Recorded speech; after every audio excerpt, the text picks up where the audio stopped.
Dawn thinned the night over Clark Air Base, Luzon. The concrete runways held their breath. Heat rose from cratered strips and broken hangars. In the middle of it all stood a bomber with a long, narrow body and a split green tail. It looked sleek, almost proud, as if waiting for orders that would never come. Major Frank T. McCoy stepped across the grit and ash with a small notebook in hand. He had walked charred flight lines from Australia to New Guinea. He had seen wreckage split open like seed pods. But this bomber was different. It was intact. A Mitsubishi G4M that American crews had nicknamed Betty. He moved slow, palms grazing the skin as if reading Braille. The metal was thin. His knuckles tapped and the sound came back light, tinny, unprotected. Airmen circled with cameras and tool rolls. Someone hauled a wooden ladder from a truck. Another laid out measuring tape and calipers on a canvas cloth.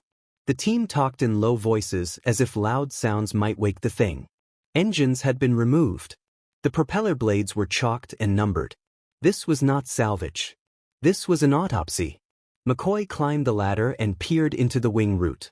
Lines for fuel ran like veins toward the tanks. He expected heavy rubber linings, armor plates, baffling to slow a burn. Instead he saw simple tanks pressed from thin metal, bare and shiny, not self-sealing, not protected. He ran a pencil along a seam and left a gray line on the aluminum. He wrote one word in his notebook. Naked. He moved to the fuselage. There should have been armor around the crew stations. Bulletproof glass at least. Instead there were frames and panels that felt like a soda can. The radio bay looked clean, stripped of weight. The gun mounts were spare and exposed. He noted the doors and hatches, the double tail, the stretcher of a bomb bay. The logic clicked into place. Range first. Everything else second. The air warmed. A breeze pushed the smell of oil and dust through the open field.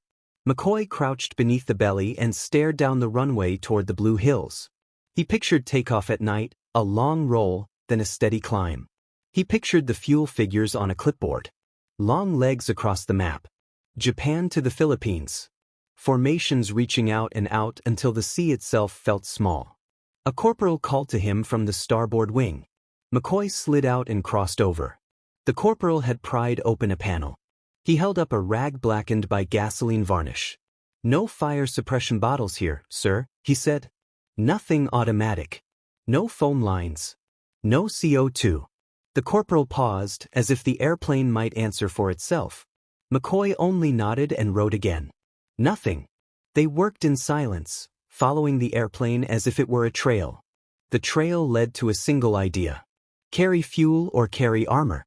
The designers had chosen fuel. The numbers must have been beautiful on paper. 6,000 kilometers on a good day. A speed that could outrun clumsy early fighters. A delivery reach that stretched like a spear across the Pacific. The cost hid inside the metal, quiet and unforgiving. He turned to the nose glazing and looked through the clear panels. He imagined the navigator muttering ranges and courses. He imagined the pilot nursing the engines, thin wings flexing in clear tropical air. For a time, these machines had struck far and fast. Clark Field felt the echo of that first blow in December 1941. Hangars burning. Runways cratered. Fighters destroyed on the ground. The memory sat in the heat like a ghost. A camera clicked near the tail. The photographer called out frame counts. Another airman sketched the cross-section of the fuel tanks on a clipboard. Thin lines. Big volume. Easy flow. Easy fire. The words carried a dry taste. McCoy stepped back to see the whole shape once more. The tail rose like a fin. The nose was round and glassy. The midsection had the look of a stretched tube.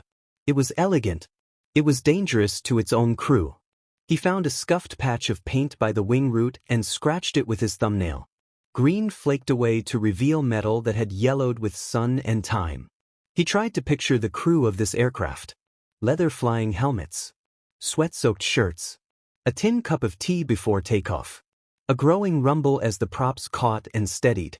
They would have known the plane could not take much punishment. They would have flown on anyway because range meant missions, and missions meant orders, and orders did not ask questions. The line chief approached with a clipboard of figures. Thickness of skin. Gauge of lines. Weight estimates by section. The numbers confirmed what the fingers already knew. The Betty was a promise made to distance. Every kilogram spared became another minute of endurance, another 100 kilometers of reach. Every kilogram spared became a silent risk. One tracer. One spark. One breath of flame racing along the wing. McCoy looked to the far end of the airfield where mountains unsettled the horizon. He had chased these bombers across charts and briefings for years. Here at last was the unguarded truth. He felt no triumph. Only clarity. The airplane was not a riddle. It was a decision. A nation had asked its designers to build a machine that could cross the ocean with speed and grace. The designers had answered without hesitation. Protection would slow you down. Protection would weigh you down. Protection would keep you from getting there at all. He stepped off the ladder and closed his notebook. The team gathered their tools. The sun climbed higher and hammered the field with white light. Shadows shrank beneath wings and wheel struts. The bomber looked smaller now, as if the day were already burning it away. McCoy handed the clipboard back to the line chief and spoke in a low voice. Get this written up. Send it to every fighter group and every bomber group. Tell them what we found. Engines throbbed in the distance. A transport lifted from across runway and shouldered into the morning. Dust rolled across the field and caught in the open seams of the Betty's skin. McCoy paused at the edge of the wing, one hand resting on the thin metal, and listened to the silence inside the airplane.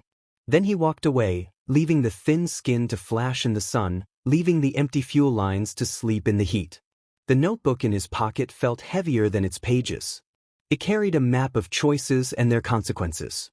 It carried proof written in aluminum and gasoline. The field returned to its hush, but the idea would not.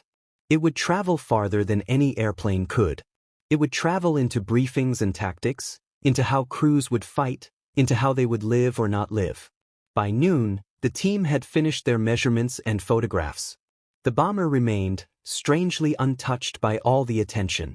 The ladder leaned against the wing. The canvas cloth held neat rows of tools. The notes were packed into a canvas bag and buckled shut.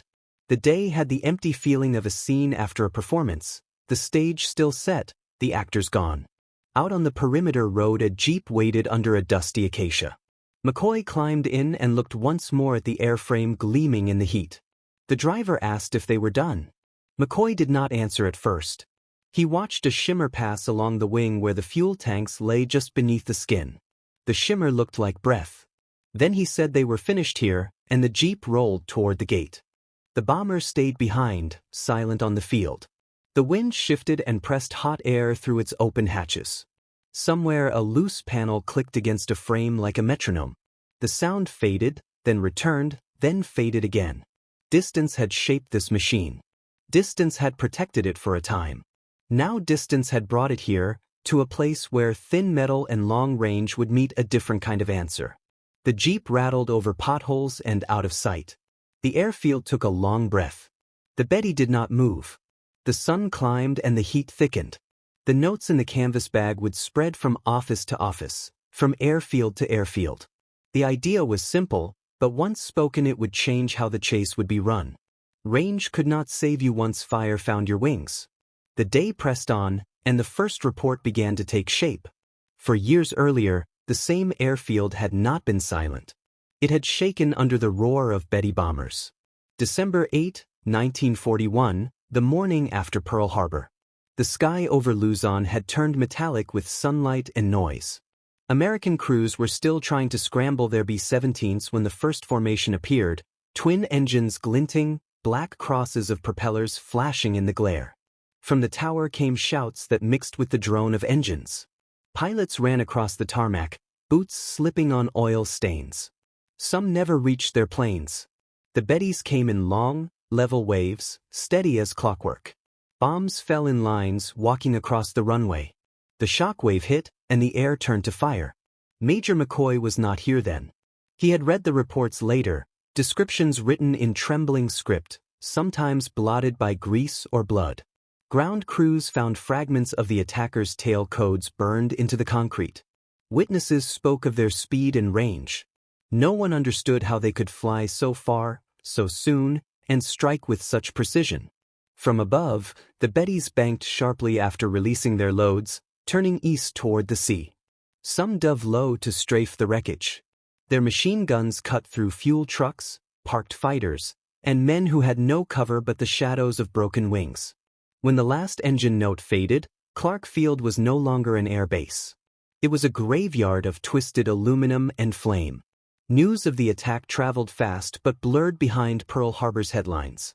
The loss in the Philippines became another entry in a long list of sudden defeats. Yet for the men who survived it, the Betty was not just another airplane. It was the shape of a new kind of war, fast, far-reaching, ruthless.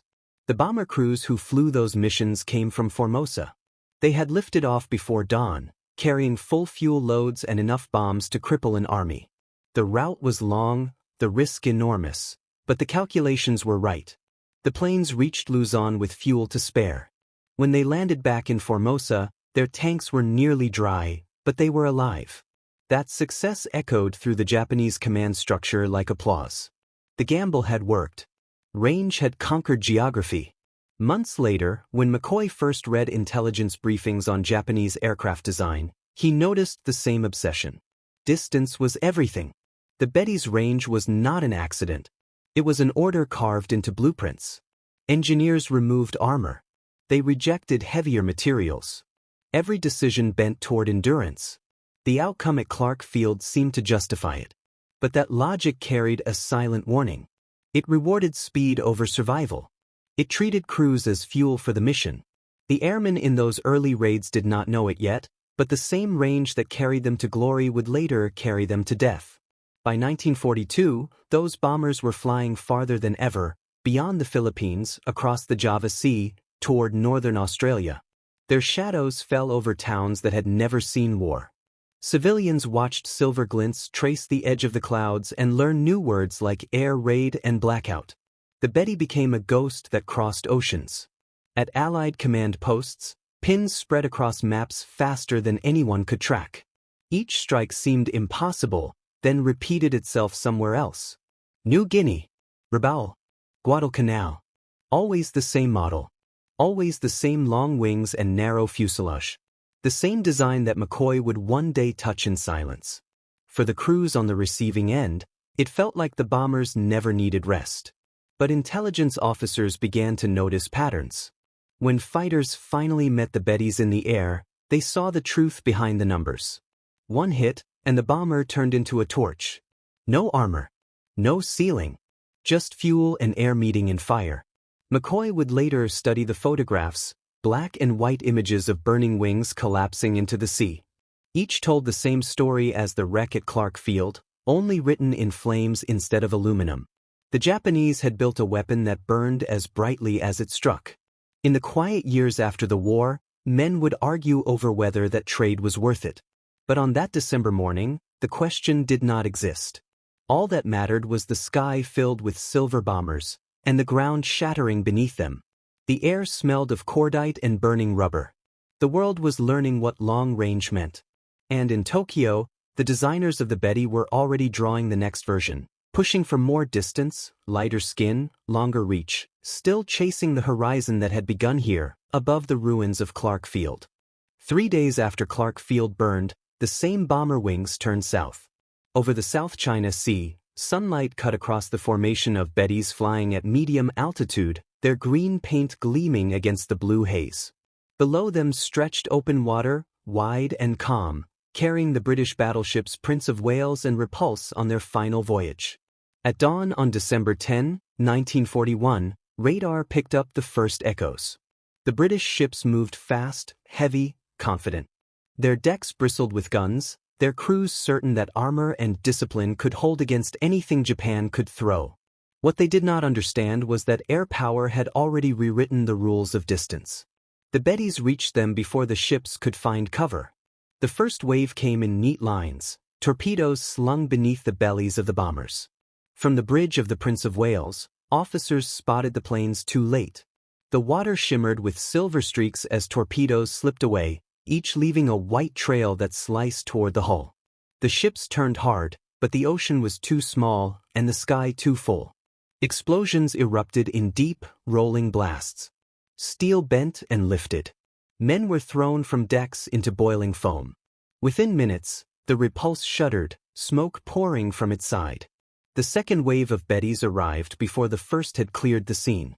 Their formation was disciplined, quiet, almost graceful. They flew straight into the storm of anti-aircraft fire, trusting speed and timing more than armor. One torpedo hit the Prince of Wales near her stern. Another found the engine room. Power failed. The ship listed. The sea clawed its way onto the deck. Sailors clung to railings as the battleship that had once ruled the Pacific began to sink. Above them, the bombers banked in slow, synchronized arcs and turned for home. Not a single escort fighter was in sight. Air power had spoken for itself. News of the sinking swept through every headquarters in the world. It was the first time in history that capital ships had been destroyed solely by aircraft in open sea. To the Japanese command, it was a triumph. To the Allies, a shock that felt like betrayal by the old logic of war.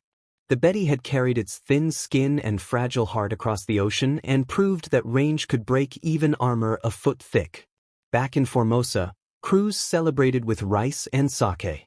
They spoke of how steady the plane had felt, how the engines hummed without strain, how the ocean below had looked harmless. They did not speak of the holes that appeared in the wings after each mission or the smell of fuel that lingered in the cabin. They had survived again. That was enough. In Tokyo, the victory fed the myth. Newspapers praised the G4M as the spirit of modern Japan, swift, brave, unstoppable. Engineers were told to build more. Kiro Honjo, the chief designer, walked through the factory floors, listening to the rhythm of hammers and rivet guns. He knew the weaknesses better than anyone. He also knew that no one wanted to hear them. He had been given a mandate: create a bomber that could strike any target in Asia and return home without refueling. That command had left no room for fear or second thoughts. Honjo watched as new airframes rolled from the assembly line, their aluminum skins polished to mirror brightness. He thought about the men who would fly them, but only briefly. In those years, numbers mattered more than faces. By 1942, Bettys patrolled the sky like predators. They struck convoys, airfields, even jungle outposts. Allied troops began to recognize their silhouette instantly: the long narrow fuselage, the glinting nose glass, the high twin tails. The sight often meant death arriving from beyond the horizon. Yet cracks were forming. When American and Australian fighters began to intercept them, the myth of invincibility thinned. A single burst from a machine gun could ignite the fuel tanks. Pilots learned to attack from below or behind, where one tracer round could turn the bomber into a spinning fireball. Japanese crews started calling the Betty Humaki, the cigar. The Americans called it the Zippo, after the lighter. Both names meant the same thing. One hit and it burned. Still, the missions continued. Orders did not bend to fear. Every flight carried the echo of December 10, the day two mighty ships sank beneath the waves. That victory had set a standard that no one dared question. It proved what distance could do. It also sealed the fate of the men who would follow it into the sky. By mid-1942, the war had shifted south. The Pacific was now a web of islands under siege, each one a stepping stone of fire. The Bettys still flew, proud and lethal, but the sky had changed. The Allies had new fighters, faster, tougher, hungrier. Wildcats, P-38 Lightnings, and Spitfires waited at cloud level, listening for the droning song of twin engines. Somewhere over the Solomon Islands, a formation of Bettys climbed into the morning. Their engines thrummed evenly, their wings cutting through thin mist. Each crewman knew the routine: level off, open formation, prepare for bombing run. Below lay Guadalcanal, an island wrapped in jungle steam and gunfire. The Americans had built an airfield there, and Japan wanted it gone. Lieutenant Sato, the pilot of the lead bomber, adjusted his oxygen mask and glanced at the fuel gauge. The needle wavered near full. Range was never the problem. The problem was getting home alive. He could feel the heat from the engines bleeding into the cockpit. The Betty was fast, yes, but fragile. He had seen too many of them go down in orange blossoms of flame. From the clouds ahead came a shimmer, like sunlight flashing off broken glass. Sato's co-pilot squinted. Fighters. The radio crackled with clipped warnings. The formation tightened too late. Out of the sun, the Americans dove, guns flashing. The first Betty in the second row exploded midair. Fuel and fire became one, a roaring bloom that scattered fragments across the sky. Sato pushed his control column forward, dropping altitude, engines howling. The radio filled with shouts, coordinates, half-screamed prayers. His rear gunner opened fire, the twin machine guns vibrating through the fuselage. A lightning swept past and looped back. Tracers tore into the wing root. The smell of burning fuel filled the cabin instantly. The right engine flared white. He shouted for the crew to bail out. The navigator hesitated, clutching a photo of his wife. Sato slammed his fist against the panel, yelling again. The Betty rolled, trailing a ribbon of smoke so bright it looked alive. 2 parachutes bloomed in the distance. The rest vanished in the explosion that followed. Below, the jungle canopy trembled under the falling wreckage. Pieces of aluminum rained down, burning green against the trees. The Americans climbed away, their formation reforming, clean and unscarred. For them, it was another sortie completed. For Japan, it was another loss written in fire. Reports from Guadalcanal reached Tokyo in weeks, and each one sounded the same.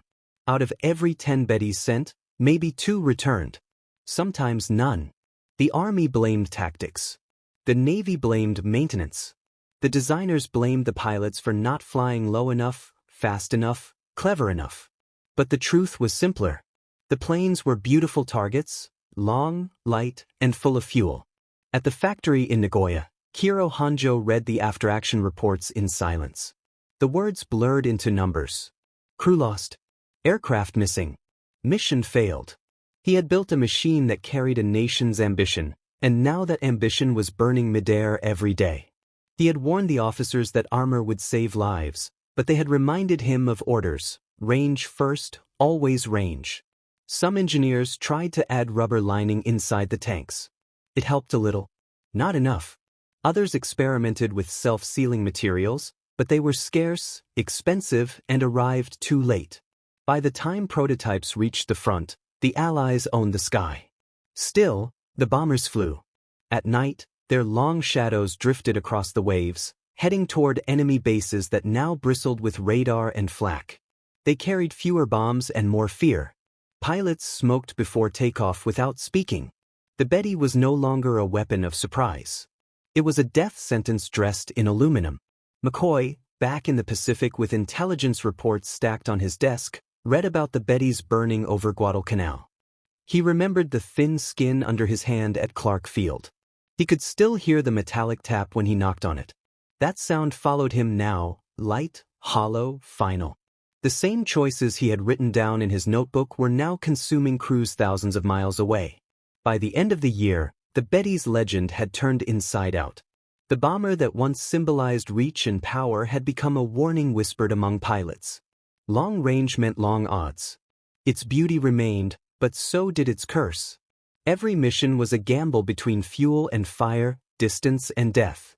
The Pacific night held its breath after each takeoff, waiting to see which Bettys would return and which would not. The fires that marked their endings glowed across the sea, silent but bright enough to be seen from the decks of ships and the eyes of the men who watched them disappear into the dark. By 1943, the war had shifted again. The tide that once carried Japan forward was beginning to pull back. The Betty still flew, but now it was hunted more than feared. At Rabaul, Truk, and Bougainville, airfields were little more than scorched coral and twisted hangars. Crews patched what planes they had with scavenged parts, painting over holes with dull green enamel and hope. Major McCoy sat in a tent at Henderson Field, Guadalcanal, reading through stacks of intercepted reports. Japanese bombers still tried to reach the island, but each night ended the same way: red streaks across the radar, brief contact, and then silence. He traced the code names with his finger. G4M. G6M. Still the same bones beneath new labels. He remembered the first time he'd seen one alive, not dead on the ground. It had come out of the clouds above Port Moresby, sleek and straight, diving to release its bombs before peeling away. No armor. No fear. It had burned a few seconds later, hit by anti-aircraft fire, yet still managed to glide almost gracefully into the sea. He had never forgotten that shape, long, narrow, and doomed. Across the ocean, Lieutenant Sato's name had vanished from the squadron lists. In his place came younger pilots, barely trained, barely rested, still believing in the promise that range could save them. They joked before missions, laughter thin and forced, cigarettes burning down to the filter. When the engine started, conversation stopped. Everyone knew what could happen if one bullet found a tank. The Allied codebreakers began to notice something strange in the messages. Mentions of Betty escorts. Not fighters, there weren't enough left for that. These were experimental, sometimes desperate attachments. Float planes, reconnaissance aircraft, even Zero fighters trying to shepherd the bombers home. But the escorts burned just as quickly. The sky had turned against them. At night, McCoy would walk to the edge of the runway and look east, toward the direction they came from. He could almost imagine the silhouettes of the bombers out there in the dark, 2 engines humming, wings loaded with fuel and faith. He thought about their designers, about the weight of decisions made in offices far from gunfire. He thought about the pilots who carried those decisions into the sky. Intelligence teams recovered fragments whenever a Betty went down nearby. The pieces told the same story. The metal was still thin. The tanks were still bare. Even when engineers tried to line them with crude rubber, fire still found a way. The smell of burned fuel lingered for days after a crash, sharp and bitter. Reports came from New Britain of entire squadrons lost in a single day. Over 100 bombers destroyed during the Guadalcanal campaign. Airfields turned into graveyards of twisted wings, their long-range promise cut short by the simple truth that you cannot outrun flame. Hiro Hanjo, in his Tokyo office, received the reports too. He read them quietly, without expression. The war had moved beyond his control. The factory still built Bettys because there was nothing else ready to take their place. Production lines ran day and night, filling the sky with more of the same fragile machines. The engineers talked about new models, heavier ones, safer ones, but none could be built fast enough. So the old design stayed, carrying the same flaw to new fronts. Pilots began to whisper about the spirits of the fallen following them through the clouds. They said that at sunset, when the light turned red, you could see shapes gliding above the horizon, Bettys that had burned but refused to die, still flying toward missions that no longer existed. They called them the Phantom Wings. Superstition spread because faith was easier than fear. One night, an intelligence team brought McCoy a salvaged pilot log pulled from a crash site. The cover was scorched, but inside the handwriting was still legible. It belonged to a Japanese pilot who had flown during the early victories and lived long enough to see the defeats. His final entry was dated March 1943.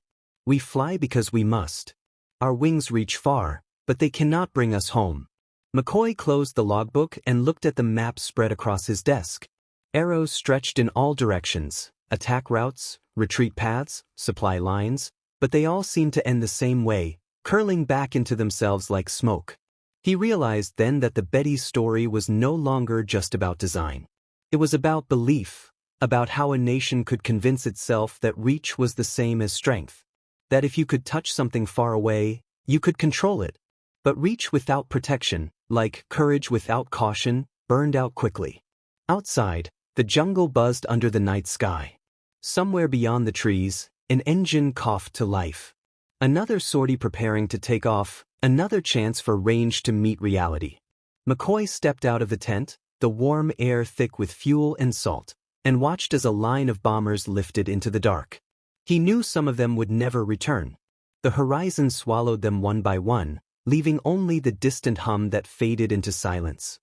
April 18, 1943. A formation of Betty bombers lifted off from Rabaul under a sky too clear for comfort. Their mission was routine, at least on paper. They carried Admiral Isoroku Yamamoto, the architect of Pearl Harbor, on an inspection tour through the Solomon Islands. The Admiral had planned the trip down to the minute, confident in his schedule, confident in the reach of his air force. He believed the long range of the Betty would keep him safe. After all, it had carried Japan to victory across half the Pacific. But what he did not know was that the Americans were waiting.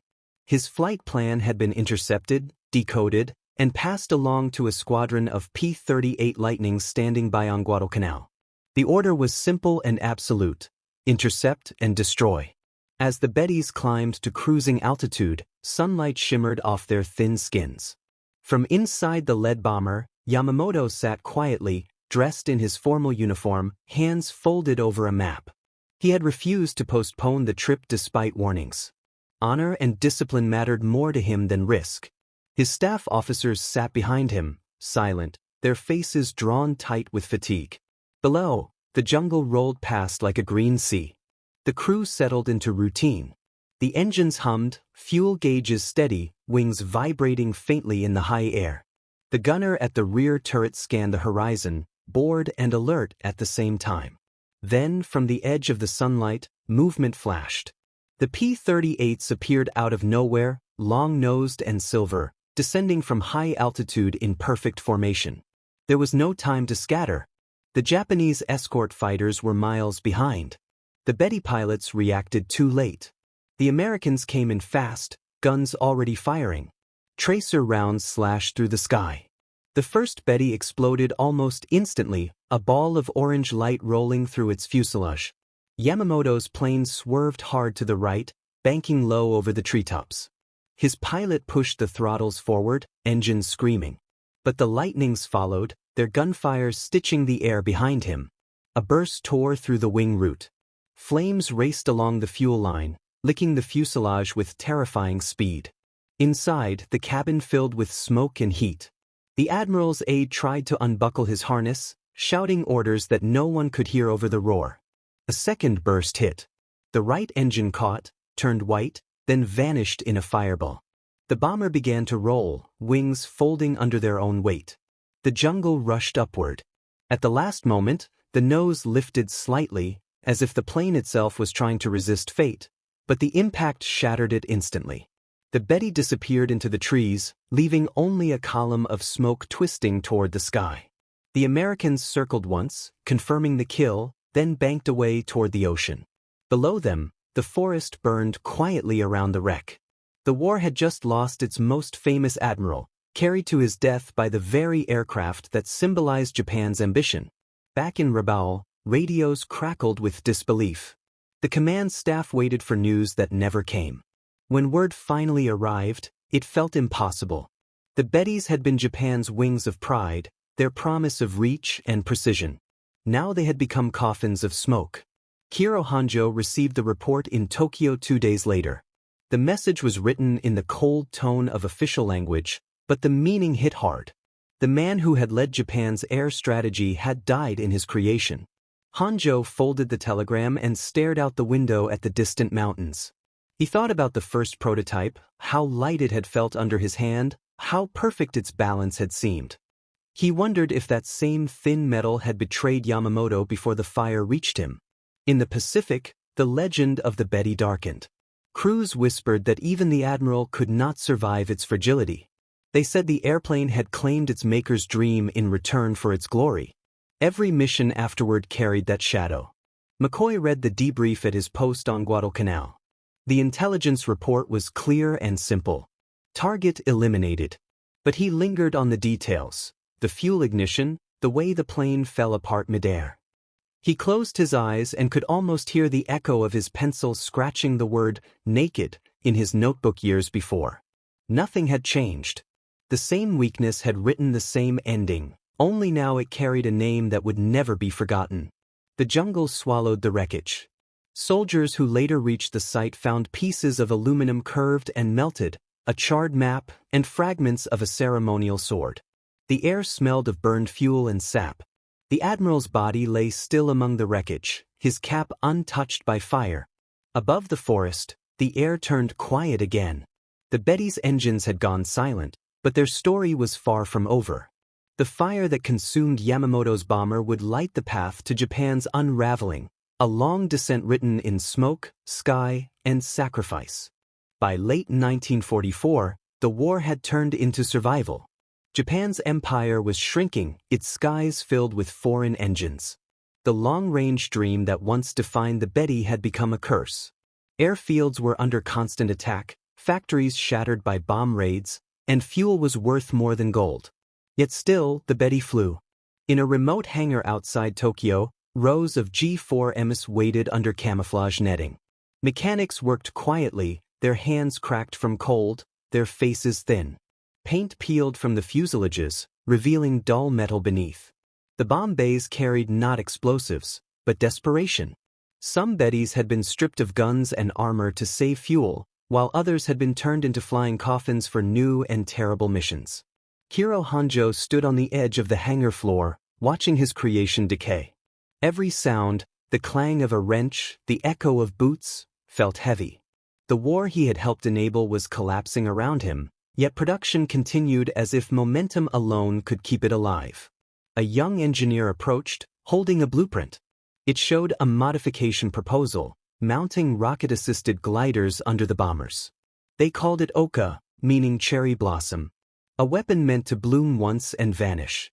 Hanjo studied the design in silence. A small, manned rocket.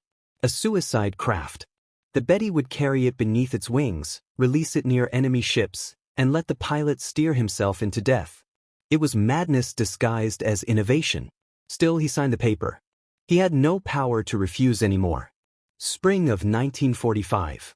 The first Oka mission launched from Kanoya Air Base. The crews saluted each other without words. Pilots of the Bettys lit their engines, wings trembling under the extra weight of the rockets slung beneath them.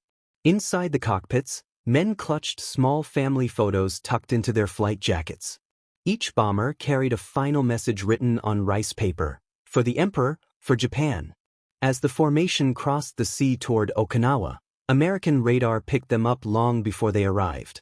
Fighters scrambled, diving out of the clouds in tight formation. The Bettys never had a chance.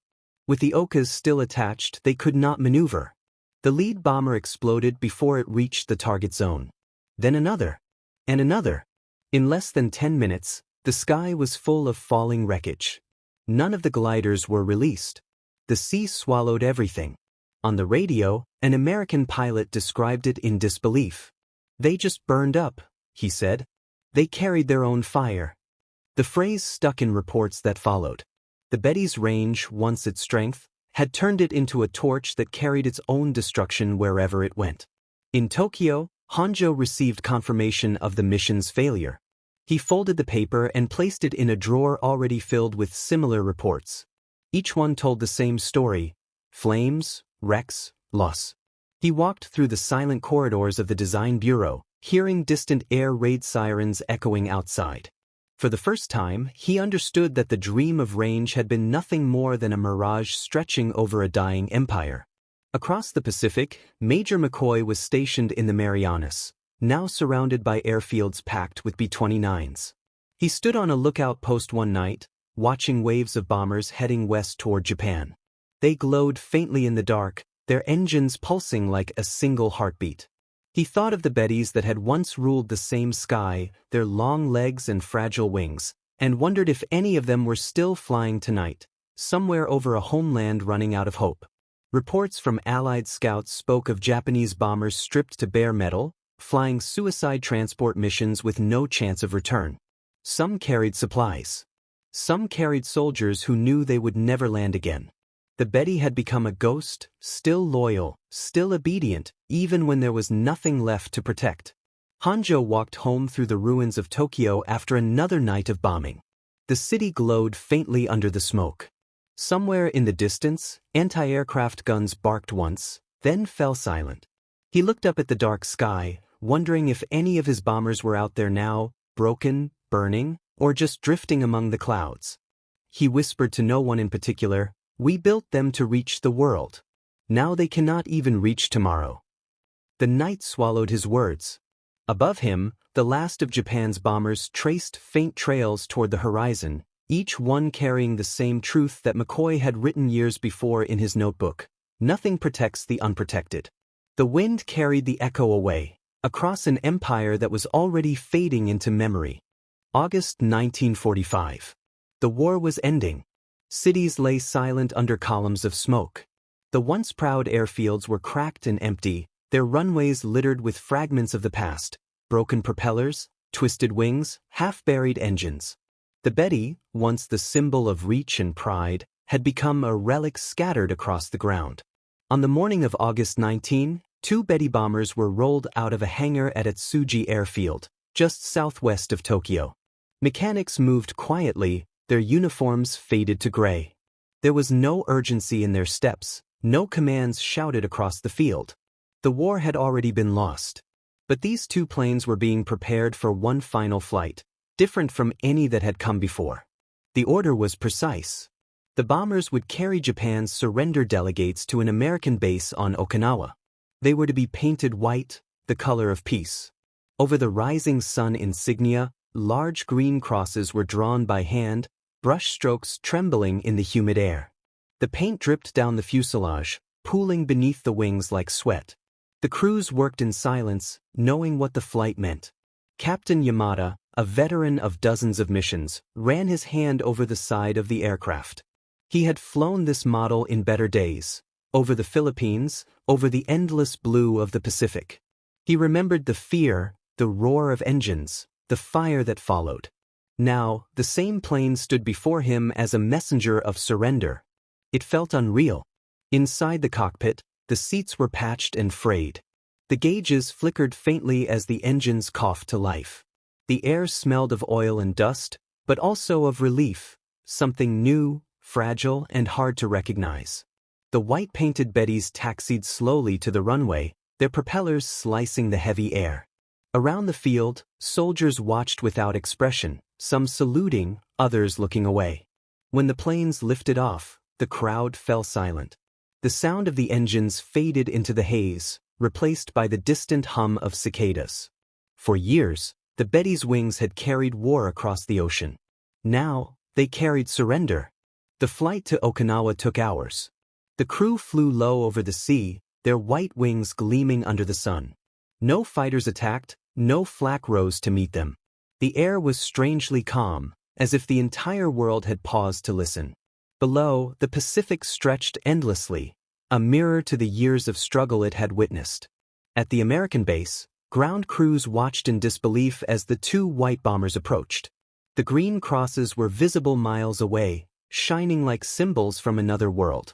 The Bettys touched down gently, engines idling in the heavy heat. Their wheels rolled to a stop on foreign soil for the first time without fear. American officers approached cautiously, weapons lowered. From the first bomber, a door opened, and Japanese officers stepped out in crisp uniforms, faces pale but steady. They carried briefcases filled with documents, not maps. Their hands trembled, not from fear, but from the weight of finality. The air between the 2 sides was thick with silence, a silence that contained both defeat and mercy. One of the American ground crewmen stared at the planes and muttered, "So that's a Betty." He had seen them before, burning in the sky, wrecked on islands, haunting the edges of his missions. But never like this. Never so quiet, never so human. Back in Tokyo, Kiro Hanjo stood at his office window, watching smoke drift over the horizon. The city was gone, yet somehow still standing. A messenger brought him the news. The surrender delegates had landed safely. The Bettys had done their final duty. Hanjo nodded, eyes unfocused. He thought of the first prototype, the excitement, the belief that range would make Japan untouchable. He thought of the thousands who had died inside those wings.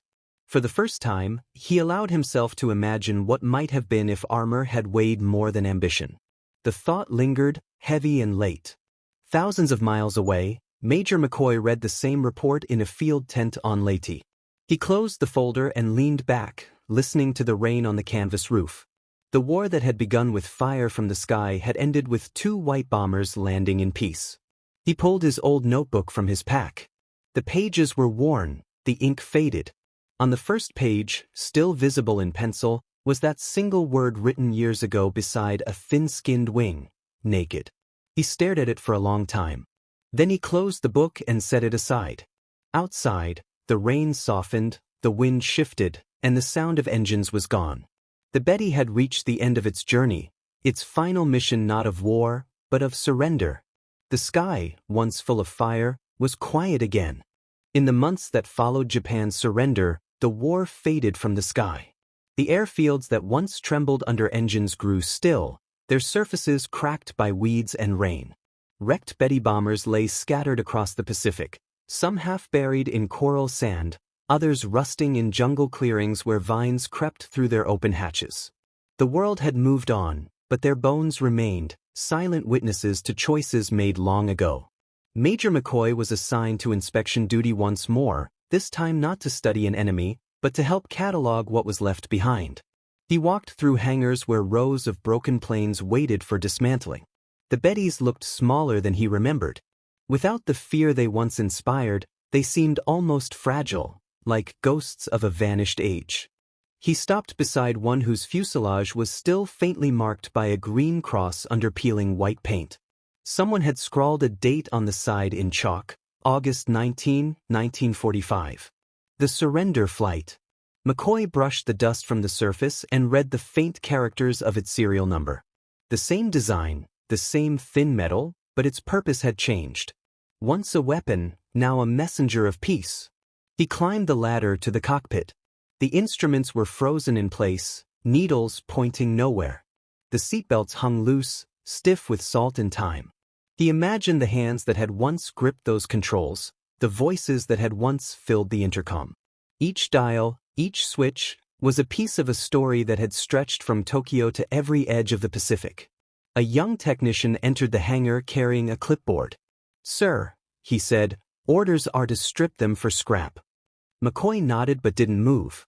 His eyes stayed on the cockpit window, cracked and clouded. It reflected the empty hangar lights like faint stars. "Take what you need," he said quietly. "But leave the markings. Let people remember what they were." Outside, the wind swept through the field, carrying the smell of rust and ocean. The world was rebuilding, but pieces of the past still clung to the earth. Every twisted wing and shattered propeller told the same truth. Reach without protection, ambition without caution, could only burn bright for a moment before turning to ash. In Tokyo, Kiro Hanjo walked through what remained of the Mitsubishi design offices. Most of his engineers were gone, reassigned to civilian projects or scattered across a country learning how to breathe again. Drafting tables were empty except for yellowed blueprints. On one, the outline of the G4M still gleamed under a film of dust. He traced the lines with a fingertip: slender fuselage, long wings, twin tails. It was still beautiful even now. A journalist once asked him, years later, what he felt when he saw a Betty. Hanjo paused for a long time before answering. "Pride," he said, "and sorrow. We built it to fly farther than any bomber of its time." And it did. But in chasing distance, we lost sight of what it cost to get there. He never designed another combat aircraft. Instead, he taught engineering at a small university, sketching wings and fuselages only as lessons in balance, not war. His students knew him as quiet, meticulous, almost gentle. Sometimes, when lectures ended, he would linger by the blackboard, staring at the chalk outline of a wing. "Lightness is not always freedom," he would murmur, "sometimes it's just fragility." In the Pacific, wreck divers began finding the Bettys decades later. Underwater cameras showed coral growing through their skeletons, schools of fish darting through open bomb bays. The sea had turned them into reefs, and the sunlight filtered through their thin skins like stained glass. They were no longer symbols of destruction, but part of the ocean's calm rhythm. At a museum in the Philippines, one restored Betty stood behind a rope barrier. Tourists took pictures, unaware that the plane before them had once struck this very island in fire. A small plaque read, "Mitsubishi G4M Betty. Long-range bomber, 1941 to 1945. Designed for distance, remembered for sacrifice." McCoy visited that museum once, many years after his service ended. He was an old man by then, walking with a cane. He stopped in front of the bomber and stared for a long while. The paint gleamed under the lights, green and silver. The glass nose reflected his face faintly, blending past and present. He reached out and placed a hand on the thin metal skin. It felt cold, lighter than he remembered, as if the air itself had finally forgiven it. Outside, the afternoon sun stretched long across the floor, and for a moment, the Betty seemed ready to rise again, quietly, without smoke or fire, just light passing over its wings. The war had ended. The world had learned. The sky was no longer a battlefield, but the memory of one lingered in every shadow of aluminum and every silence after the engine stopped. The Betty had flown its final distance. And at last it had come home.